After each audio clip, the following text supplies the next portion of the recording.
कुरुत वीराः कर्मधीरा मातृपदयुगवन्दनम् मातृवन्दनतो नितान्तम् आप्यतां परमं पदम्।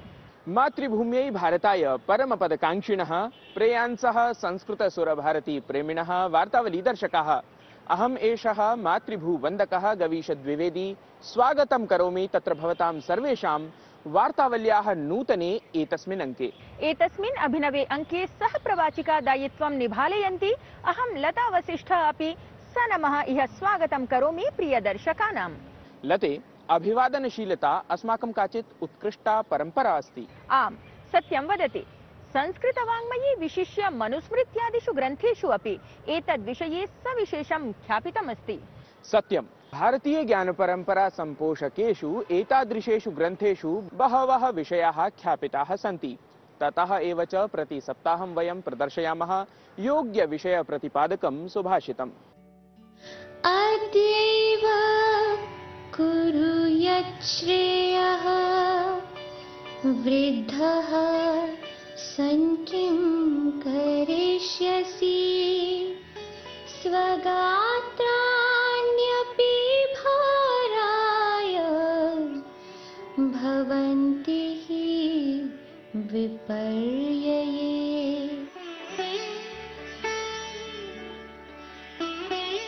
जो अपने कल्याण की बात है उसे आज ही करना अच्छा है, क्योंकि वृद्धावस्था में तो अपने अंग भी भार जैसे हो जाते हैं। Act today for what is beneficial.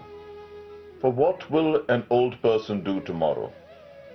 Even one's own limbs become a burden in old age. साधु भावमयं कथनमेतत्। वस्तुतः करणीयं यत्किमपि भवति तत् अविलम्बम् एव साधनीयं सर्वैः। आम्, कार्यक्रमे अपि विलम्बः कथमपि न भवेत्, एतदर्थं सर्वदा प्रयतामहे वयम्। सत्यमेव, दर्शकाः, अधुना च अविलम्बं प्रस्तुमः साप्ताहिकीः प्रमुखाः काश्चन वार्ताः प्रवाहि वार्ता माध्यमेन। राष्ट्रपति भवने आयोजिते भारतरत्न सम्मान समारोहे राष्ट्रपति पदासीना द्रौपदी मुर्मुः चतुर्भ्यः गणमान्येभ्यः देशस्य सर्वोच्च सम्मानं भारतरत्न पुरस्कारं प्रदत्तवती। अत्रान्तरे भारतस्य प्रधानमन्त्रिचराय पीवी नरसिंहराव इत्येतस्मै मरणात् परं भारतरत्न पुरस्कारः प्रदत्तं गतः। एतं पुरस्कारं तदीयपुत्रः पीवी प्रभाकरराव इत्येषः प्राप्तवान्। राष्ट्रपति पदासीना द्रौपदी मुर्मुः पूर्व प्रधानमन्त्रिणे चौधरी चरण सिंह वर्याय अपि मरणोपरान्तं भारतरत्न बहुमानेन सम्मानितवती। चौधरी चरण सिंहस्य प्रपौत्रः जयकान्त सिंहः एतं पुरस्कारं गृहीतवान्। राष्ट्रपतिना तावत् बिहार राज्यस्य पूर्व मुख्यमन्त्री कर्पूरी ठाकुरः अपि मरणात् परं भारतरत्न पुरस्कारेण सम्मानितः। तदीयपुत्रः रामनाथ ठाकुरः प्राप्तवान् एतं पुरस्कारम्। सममेव हरितक्रान्त्युपक्रमे महत्वपूर्ण भूमिकां निभालितः डॉक्टर एम.एस. स्वामीनाथन इत्येषः अपि मरणात् परं भारतरत्न सम्मानेन सम्मानितं गतः। पुरस्कारम् एतं एम.एस. स्वामीनाथन इत्येतस्य पुत्री नित्यारावः प्राप्तवती। प्रधानमन्त्री नरेन्द्र मोदी माइक्रोसॉफ्ट निर्माण्याः च सह संस्थापकेन बिल गेट्स इत्येतेन समं स्वावासे सम्भाषितवान्। अत्रान्तरे प्रौद्योगिकी, स्वास्थ्य, जलवायु परिवर्तनानि समेत्य विविध विषयेषु चर्चा अभवत्। यत्र प्रधानमन्त्री मोदी आर्टिफिशियल इंटेलिजेंस अर्थात् कृत्रिम बुद्धिमत्ता विषये उक्तवान् यत् विना प्रशिक्षणम् एतस्य प्रयोगः सम्यक् न सम्भवति। सममेव प्रधानमन्त्रिणा एतदपि कथितं यत् स्वास्थ्य, कृषि, शिक्षा क्षेत्रेषु सर्वश्रेष्ठ प्रविधि प्रयोगेण एव साम्प्रतं जनाः भृशं लाभान्विताः भवन्ति। प्रधानमन्त्री नरेन्द्र मोदी नमो ऐप इति अनुप्रयोग माध्यमेन तमिलनाडु राज्यवासिभिः भाजपेति दलीय कार्यकर्तृभिः समं संवादं समाचर्य उक्तवान् यत् एनाथो बूथ वलिमय्याना बूथ अर्थात् मेरा बूथ सबसे मजबूत इति एषः परस्परं संयोजनपरः शिक्षणपरः च कार्यक्रमः अस्ति। सः कथितवान् यत् तमिलनाडु राज्ये डीएमके इति दलीय प्रशासने प्रदेशे भ्रष्टाचारः वर्धितः, विधिव्यवस्थायाः स्थितिः अपि ध्वस्ता जाता।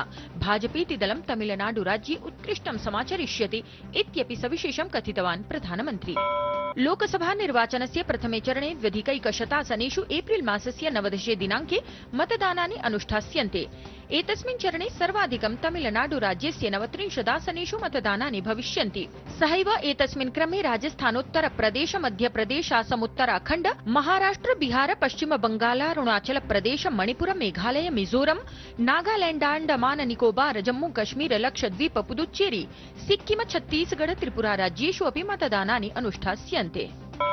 कारागृहे मृतस्य मुख्तार अंसारी इत्येतस्य चिकित्सकीय परीक्षणानन्तरं सुदृढ सुरक्षा व्यवस्थायां उत्तरप्रदेशस्य गाजीपुर स्थिते तदीय निवासक्षेत्रे विहितः अन्तिम संस्कारः। सुरक्षा स्थितिं ध्यात्वा उत्तरप्रदेशे सञ्चेतना प्रवर्तिता अस्ति। न्यायालयेन एकमासावधौ एव अभियाचितं तदीय मृत्योः कारणान्वेषणम्। उच्च न्यायालयस्य आदेशानुसारं धारस्थलस्य ऐतिहासिक भोजशालायाः पुरातात्विकं सर्वेक्षणम् अनुक्रमं जायमानमस्ति। तत्र प्रकल्पिते सुदृढ सुरक्षा प्रबन्धे सर्वेक्षणावधौ विशेषज्ञाधिकारिणां विभिन्न दलानि परिसराभ्यन्तरे स्थापितानां स्तम्भानां शिलालेखानां साक्ष्याणि गृहीत्वा वैज्ञानिक परीक्षणार्थं प्रारूपं गृह्णन्ति। भारतीय नौसेनया पुनः प्रदर्शितं स्वीयम् अद्भुतं कौशलम्। ईरान देशस्य एफवी अलकम्बर इत्येतं पोतम् अपहरितवतः सामुद्रिक लुण्ठकान् विरुध्य अभियानं सञ्चालितम्। 12 होरातः अपि अधिककालं यावत् प्रवर्तिते अभियाने अपहरिते एफवी इत्यत्र आरूढाः सामुद्रिक लुण्ठकाः आत्मसमर्पणं कृतवन्तः। तावत् पोते आरूढान् 23 पाकिस्तान वास्तव्यान् नागरिकान् समेत्य चालकदलमपि सुरक्षितीकृतम्। मयामी मास्टर्स इति प्रतियोगितायाः निर्णायके द्वन्द्वे रोहन बोपन्ना मैथ्यू एब्डन इति युगले दृष्टिः। क्रोएशिया दलस्य डोडिस संयुक्त राज्य अमेरिकायाः क्रेजिसेक इति युगलेन समं सामुख्यम्। प्रवाहि वार्तानाम् अनन्तरं क्रमः आगतः केन्द्रज प्रभागे वृत्तप्रस्तुतेः। वृत्तं च अस्ति एतस्मिन् अङ्के श्रीरामनगरीतः अयोध्यातः। तत्र सुसम्पन्ना नवदिल्ली स्थितेन केन्द्रीय संस्कृत विश्वविद्यालयेन समायोजिता अखिल भारतीया शास्त्रीया स्पर्धा। कीदृशी आसीत् शास्त्र स्पर्धा, के च आसन् स्पर्धा विषयाः, केन विजिता चल वैजयन्ती इत्येतत् सर्वम् अपि तथ्यम् अवलोकयामः एतस्मिन् वृत्तविशेषे।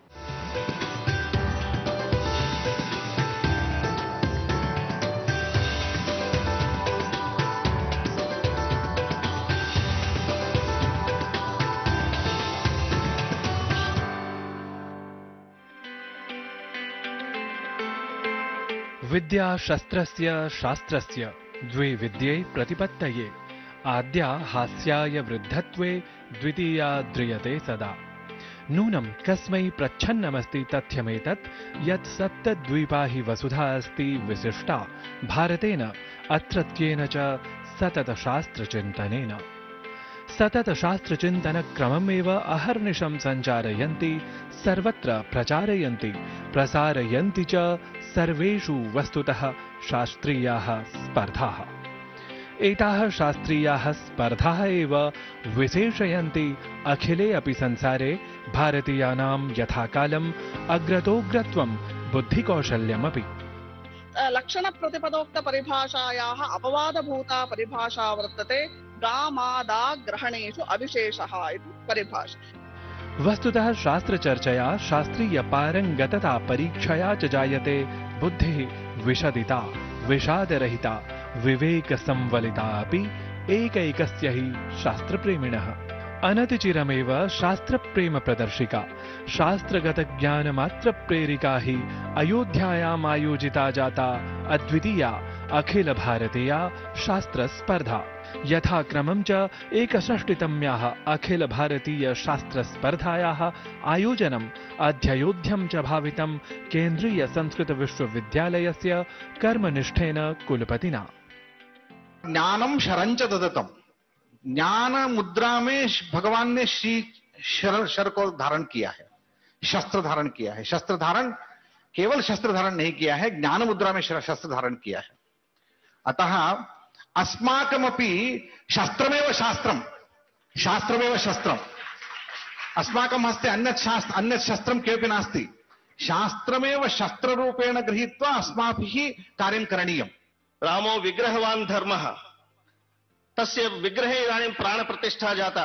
तादृशे धर्मक्षेत्रे भवन्तः सर्वेपि शास्त्रसपर्यया तत्र स्वकीयम् उद्गारं वा स्वकीयं श्रद्धां वा प्रदर्शितवन्तः। तर्हि इतः परं स्वधर्मे निधनं श्रेयः, तावदेव रक्षां कुर्मः। तर्हि धर्मस्य रक्षणं भविष्यति, संस्कृतस्य रक्षणं भवति, संस्कृतेः रक्षणं भवति, भारतस्य रक्षणं भवति, भारतस्य अस्मिता संस्कृतमस्ति, भारतस्य गौरवं संस्कृतमस्ति, मातृभूमिः भारतं, मातृभाषा संस्कृतम्। एवमन्यैः अपि गणमान्यैः अयोध्यायाम् आयोजितायाः चतुर्दिवसीयायाः अखिल भारतीय शास्त्रस्पर्धायाः वैशिष्ट्यं प्रतिपदं न अनुभावितमेव, प्रत्युत प्रतिभावद्भिः संस्कृतप्रेमिभिः शास्त्रानुरागिभिः च स्वयम् अनुभूतमपि। वेदाः नाम वर्णो वा अथवा वर्णसमुदायो? वर्णसमुदायः आनुपूर्वीरहितः वर्णसमुदायः होता आनुपूर्वीसहितः वर्णसमुदायः? तत्र द्वेधा निरूपयितुं शक्यते। एकं तु वर्णानां नित्यत्वं, क्वचित् इदानीं घटपदमस्ति, पटपदमस्ति, अत्र तु आनुपूर्व्याः व्यत्यासः नास्ति इति कृत्वा तत्रापि अस्माभिः नित्यत्वम् अङ्गीकर्तुं शक्यते, क्लेशः नास्ति। तत्र अयोध्यायां वस्तुतः संस्कृतशास्त्रस्वारस्यं गूढशास्त्रीयव्याख्यानैः तद्गतविशेषार्थप्रतिपादनरीतिभिः च उपस्थितैः सर्वैः एव आस्वादितम्। अत्र 61तम्याम् अखिल भारतीय शास्त्रस्पर्धायां यथा नाम अखिल भारतादेव प्रायः सम्बद्धम् आत्मगतं स्वशास्त्रसम्भूषितं पाण्डित्यं प्रदर्शयितुं सिद्धाः दृष्टाः 500 प्रतिभया पूरिताः छात्राः।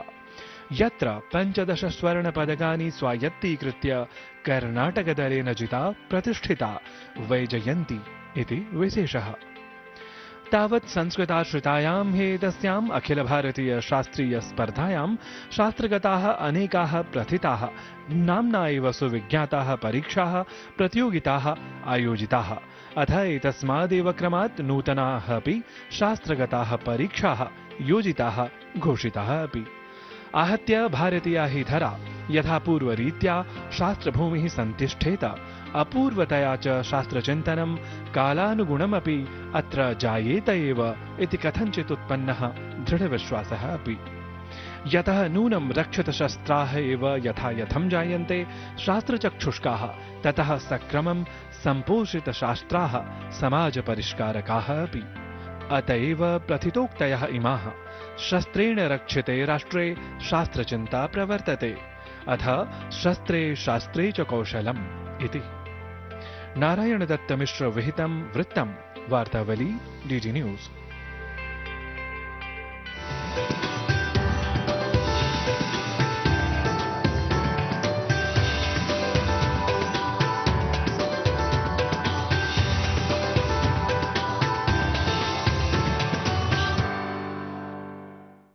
उत्तमं वृत्तम्। एतादृशी शास्त्रीय स्पर्धा शास्त्राणि आश्रित्य आधुनिक संस्कृत छात्रैः सह जनसामान्यानामपि रुचिं नूनं प्रवर्धयेत्। आम्, वार्तावली माध्यमेन च शास्त्र विषयकः प्रचारः भवति इत्यपि अस्ति हर्षविषयः। सत्यं।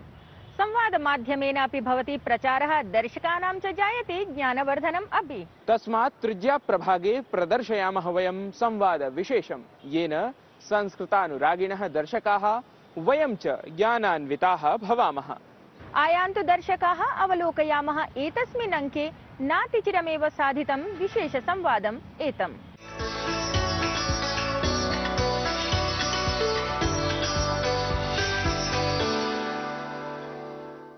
वरिष्ठं लेखकम् अथ वार्तापत्रादिषु सदैव आलेखन कर्म निरतम् अत्र भवन्तं प्रमोद भार्गव वर्यम् अहं प्रणमामि।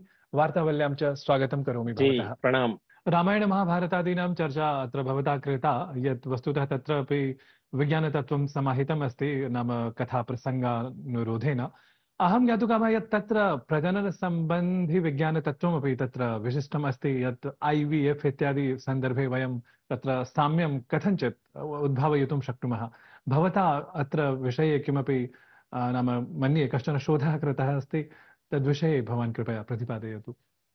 देखिए, बिल्कुल आपने ठीक बात कही कि IVF प्रणाली तो अब आई है कुछ साल के भीतर, लेकिन हम यदि अपने ग्रंथों की बात करें तो गांधारी का जो प्रकरण है, गांधारी का जब मांसपिंड गिरता है, गर्भपिंड गिरता है, तो धृतराष्ट्र और गांधारी चिंतित होते हैं और तत्काल वेद व्यास जी को बुलाते हैं। वेद व्यास जी आते हैं और वेद व्यास जी घी और कुछ औषधियां मिला के और उनको 100 मटकों में रखवा देते हैं। उसको पहले शीतल स्थल पर ले जाके ठंडा पानी डाल के और उसके 100 टुकड़े करते हैं उसको, और फिर वो उसको 100 मटकों में रख के और उसको एक अलग स्थान पर रखवा देते हैं। और वो कहते हैं चूंकि ये बच्चे अप्राकृतिक रूप से जन्म लेंगे, इसलिए इनको 9 माह में नहीं, इनको जन्म लेने में 24 माह का समय लगेगा। तो एक प्रणाली के माध्यम से वो करते हैं। अब जब उनको बाद में फिर स्मरण होता है कि इसमें 100 पुत्री पुत्र हैं, एक बेटी भी होनी चाहिए जिससे उसका विवाह शादी करें, सबकी इच्छा होती है माता पिता की, और उस समय तो ये चीजें ज्यादा महत्वपूर्ण थी। तो गांधारी फिर उनको बुलाती हैं वेद व्यासी को। तो वेद व्यासी कहते हैं कि ठीक है आपने बताया, तो मैं फिर एक युक्ति का इस्तेमाल करता हूँ और ऐसा उपाय करूंगा कि इसमें एक बेटी पैदा हो। तो एक बेट हम देखते हैं कि दुस्साला नाम की उनकी एक बेटी भी होती है। तो ये सब पूरी एक प्रणाली है। अब इसको आधुनिक विज्ञान के संदर्भ में हम बात करें तो एक तरह से एक क्लोन के माध्यम से चीजें सामने आई। और एक और बात है कि विज्ञान ने अब जाना है कि जो गर्भपिंड जो होता है, बच्चा जब जन्म लेता है तो उसकी जो गर्भनाल होती है उसमें सबसे ज्यादा उत्सर्जन की क्षमता होती है उसके सेल्स में, उसकी कोशिकाओं में। तो हमारे ग्वालियर का गजरा राजा मेडिकल कॉलेज है, बहुत पुराना कॉलेज है, उसके एक डॉक्टर माता पुरकर हैं वर्तमान में अभी भी। तो यहाँ उनको काम करने का, शोध करने का अवसर नहीं मिला तो वो दिल्ली गए मौलाना मेडिकल कॉलेज में, लेकिन वहां भी अवसर नहीं मिला ठीक से, तो वो अमेरिका में गए। तो उन्होंने मानव अंगों को उत्सर्जित करने के मानव के शरीर में और वन्य जीवों के शरीर में उपाय किए हैं। तो उनसे जब वहां के पत्रकारों ने और वैज्ञानिकों ने पूछा कि जी आपने कैसे संभव किया, तो 100 से ज्यादा उनके पेटेंट हैं। तो उन्होंने कहा ये सब मैंने गांधारी के जो मांसपिंड करा था, गर्भपिंड करा था, उससे ये प्रेरणा लेके मैंने काम किया है। मतलब उन्होंने उसको सूत्र को पकड़ा और उस काम को उन्होंने प्रैक्टिकल करके और जमीन पे उतारा। रामायण महाभारतादिषु तु वस्तुतः विज्ञानतत्त्वानि परिप्लावितानि सन्ति इति भवता तत्र विचारितमेव। अत्र अहं ज्ञातुकामः यत् सर्वज्ञानमयो हि सः एवं नाम वेदार्थम् उक्तिः अस्ति, सुप्रसिद्धा उक्तिः। तत्र विज्ञानस्य तत्त्वं भवद्दिशा किम् अस्ति इति कृपया। देखिए, वेद तो विज्ञान के अर्थ में ही है, और वेदों की तो शुरुआत ही विज्ञान से होती है। आज ब्रह्मांड की उत्पत्ति के लिए करोड़ों अरबों रुपए खर्च करके हम हिग्स बोसन जैसे प्रयोग कर रहे हैं, लेकिन यदि हम इसका 10वें मंडल का जो नासदीय सूत्र है, तो वो उसमें जो 7 मंत्र हैं वो पूरे ब्रह्मांड की उत्पत्ति के बारे में है। ब्रह्मांड की उत्पत्ति से पहले किसी ना कोई अस्तित्व था ना कोई अनिस्तित्व था, मतलब ना वायु थी ना अग्नि थी ना आकाश था।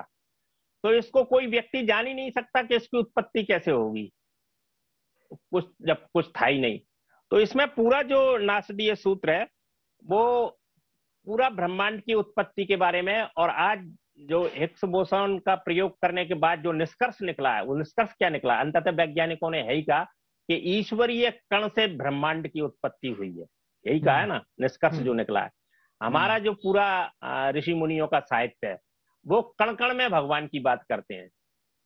आज पत्थर में भी भगवान की बात करते हैं कि पत्थर में भी भगवान है, और नासा विज्ञान में चेतना की बात कर रही है, और जो चेतना है वो कण से ही है, क्योंकि कण स्थिर नहीं है, कण चलायमान है। न्यूट्रॉन, प्रोटॉन, वो सब, उसका फोटोन जो लघु रूप है। आज जो क्वांटम कंप्यूटर की बात की जा रही है, तो उसको संस्कृत भाषा में कैसे उसका समावेशन हो, उसके प्रयास किए जा रहे हैं। क्योंकि यदि संस्कृत में कंप्यूटर, क्वांटम कंप्यूटर आता है तो उसकी जो क्षमताएं होंगी वो 10,000 गुना बढ़ जाएंगी, तो वो ज्यादा मतलब काम कर पाएगा। तो हमारा पूरा जो वेद है वो विज्ञान के अलावा दूसरी बात ही नहीं करते, उसमें प्रयोग दिया। यदि नदियों की धाराएं मोड़ी तो वो कौन से प्रयोग करके तोड़ी, उन्होंने केवल छेनी हथौड़ों से और प्रयोग करके नहीं तोड़ी, बल्कि उसमें तकनीक का उपयोग किया। और उस समय तो जो लोग थे वो धर्म से परिचित ही नहीं थे, धर्म उनके समय था ही नहीं। वो यदि पूजा भी शुरुआत हुई तो प्रकृति की पूजा शुरू हुई, सूर्य की पूजा करी क्योंकि सूर्य अंधकार हटाता था। उन्होंने नदियों की पूजा की क्योंकि नदी हमें स्वच्छ जल देती थी। उन्होंने पेड़ पौधों की और उसकी पूजा की। आज आयुर्वेद को तो सब मानते हैं कि ये सही है। तो आयुर्वेद जब हमारा सही है और इतने हजारों पेड़ों की, उसमें वृक्षों की औषधीय जानकारी है, उनकी क्या प्रकृति है उसकी जानकारी है, उनका कैसा स्वाद है उसकी जानकारी है।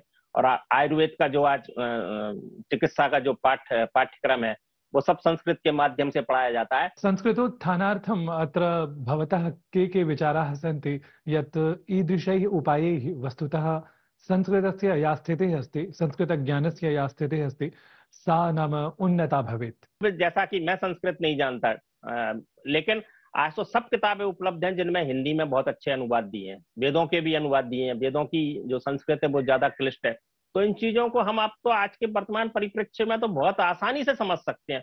तो उन सूत्रों को यदि हम पकड़ेंगे तो निश्चित है कि हम अपनी प्राचीन विरासत को जानेंगे, हमारी ज्ञान परंपरा को जानेंगे और उसको आगे बढ़ाएंगे। और हम स्वाभिमान से कह सकेंगे कि हमारे भारत का जो विज्ञान था उस विज्ञान से आगे आज का विज्ञान भी नहीं गया। पुष्पक विमान, हवाई जहाज की कल्पना तो आखिर ली वहीं से। तो ये सारी चीजें हमारे उसके भीतर हैं, लेकिन हमको उन सूत्रों को पकड़ने की जरूरत है। अब आप जानते हैं बहुत अच्छी तरह से कि एक समय ऐसा भी था जब महाविद्यालयों में, विज्ञान सम्मेलनों में इन चीजों पर चर्चा करना ही वर्जित था। कोई यदि बातचीत करता था तो पर्चा फाड़ दिया जाता था, उन्हें बाहर निकाल दिया जाता था, अपमानित किया जाता था। तो जब ये स्थितियां हमारे देश में रही कि हम अपने साहित्य को, विज्ञान को जानते ही नहीं है, केवल उसको एक धर्म के दायरे में जानना चाहते हैं, तो ठीक से यदि उनको जानेंगे तो उसमें हर विषय है जो आज पढ़ाए जा रहे हैं विश्वविद्यालयों में, वो हर विषय हमारे ग्रंथों में, जिन्हें हम धर्म ग्रंथ मानते हैं, उनमें समाहित है और बहुत ही विस्तृत रूप में और प्रायोगिक रूप में। अस्तु महोदय, अत्र भवता बहु किमपि विचारितं यत् श्रावं मन्ये अस्मदीयाः दर्शकाः अपि लाभान्विताः भवेयुः। तावत् अत्र भवते अहं धन्यवादं ज्ञापयामि, यतोहि भवता अस्मदर्थं वार्तावल्यर्थं समयः कल्पितः इति। नमो नमः, धन्यवादाः। जी, आपका भी बहुत बहुत धन्यवाद, प्रणाम, नमस्कार।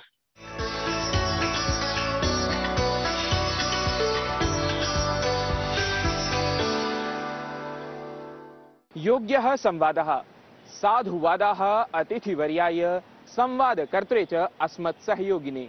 दर्शकाः अधुना एतादृशम् उपयोगि संवादं श्रुत्वा कार्यक्रमे अग्रे सरामः, अथ गीतसङ्गीतयुतं किमपि आस्वादयामः।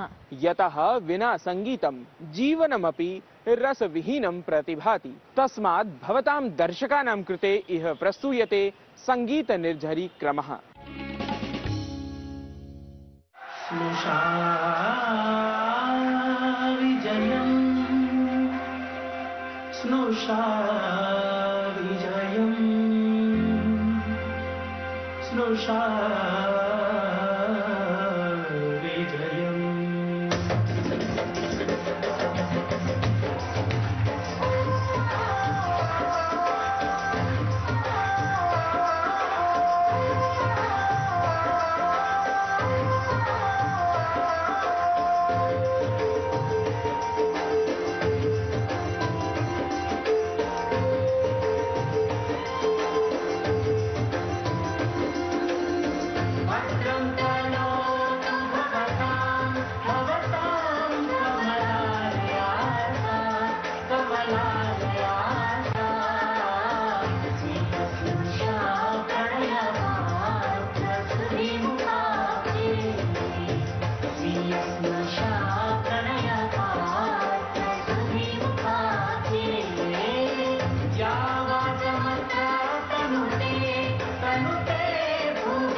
उत्कृष्टं शोभनं च गीतं, संगीतं तत्रापि संस्कृतयुतम्।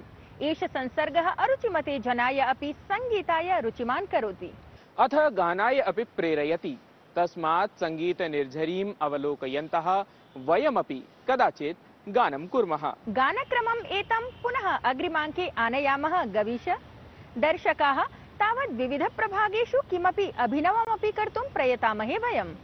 सत्यम्, एतदर्थं भवतां परामर्शाः अपि अपेक्षिताः दर्शकाः इति हृदि धारयन्तु भवन्तः। अस्तु, अधुना अङ्कसमाप्तिं सूचयन्तः गमनानुमतिं कामयामहे वयम्। भवन्तः समस्ताः स्वस्थाः प्रसन्नाः च सन्तिष्ठन्ताम्। संस्कृतकार्यक्रमान् च सततं समीक्षन्ताम्। नमो नमः। स्वस्ति न इन्द्रो वृद्धस्तवाः स्वस्ति न पूषा विश्ववेदाः स्वस्ति नस्तार्क्ष्यो अरिष्टनेमिः स्वस्ति नो बृहस्पतिर्दधातु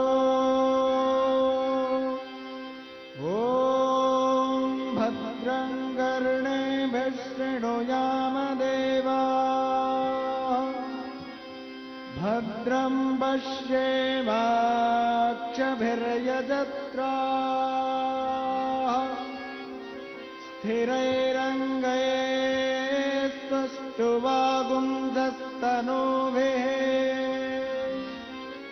व्यशेम देवहितं यदायुः